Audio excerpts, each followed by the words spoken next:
Numbers chapter 5. The miracle of bitter water and barley flour. Salum was known throughout the village as a husband with a violent and cruel temper. He was severely jealous and extremely brutal.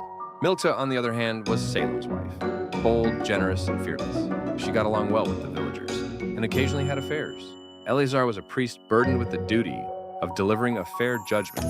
The villagers knew Milka was unfaithful, but they liked Milka more than the violent Salem. One day in the square before the tabernacle, a trial of the law of jealousy was held. Priest Eleazar stood with a solemn face. On one side stood Salem, glaring furiously. Before him stood Milka, looking perfectly calm, dusting off her sandals. And the villagers gathered around, buzzing with chatter. Salem complained to the priest. Your Honor, look closely.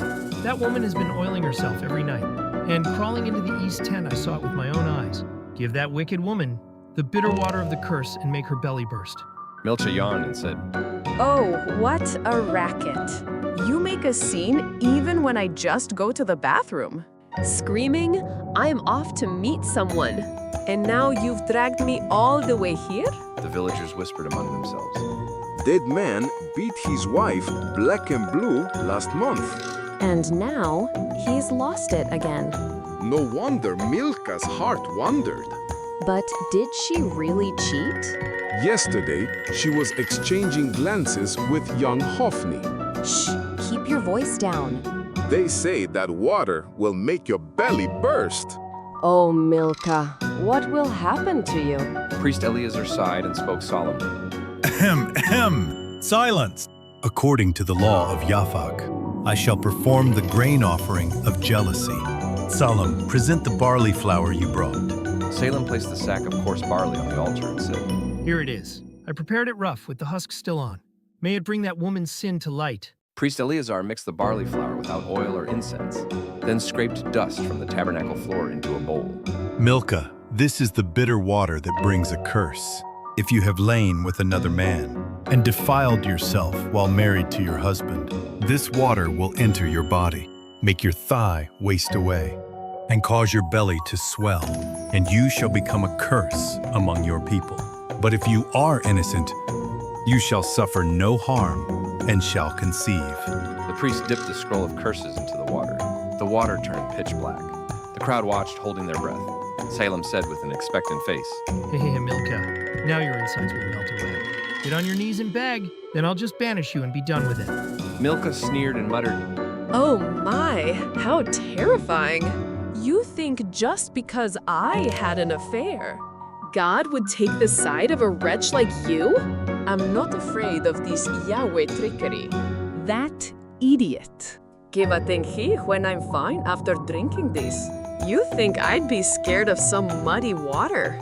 Your Honor, it's hot out here. Just hand it over. Milka, without batting an eye, downed the pitch black water in one gulp. She drank every last drop and even let out a loud burp.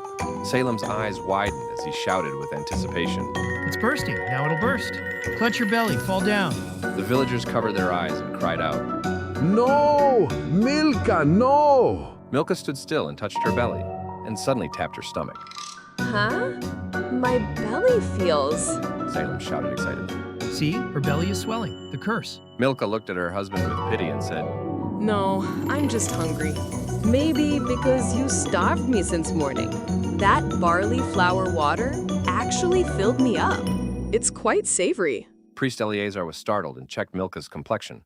Her pulse is normal, her complexion improved, her thighs are fine, her eyes are clear. Salem shouted in panic. This can't be, Your Honor.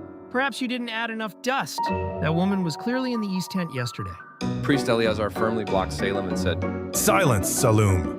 The Lord himself has proven her innocence. This woman is pure, with no guilt at all. From now on, if you doubt or harm this woman again, you will be punished according to the law of the clan. The villagers cheered, Wah! Hooray!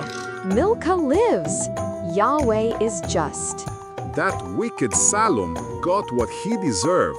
Milka approached Salem, trembling with rage, and said, Idiot, you heard that? Yahweh says I'm pure. If you ever lay a hand on me or doubt me again, you'll be stoned to death for blasphemy. Got it? Salem grabbed the back of his neck and cried out. Ugh. You, woman, certainly.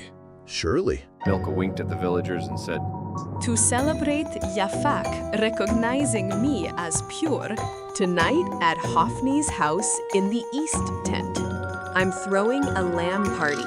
Honey, you can eat alone at home. Milka walked away proudly and energetically. Salum, unable to contain his fury, foamed at the mouth and collapsed. The villagers mocked Salum. Examine your own sins before accusing others. Dear members of Adam's church, not every matter can be governed by Yahweh's law. Even the law needs a sense of wit.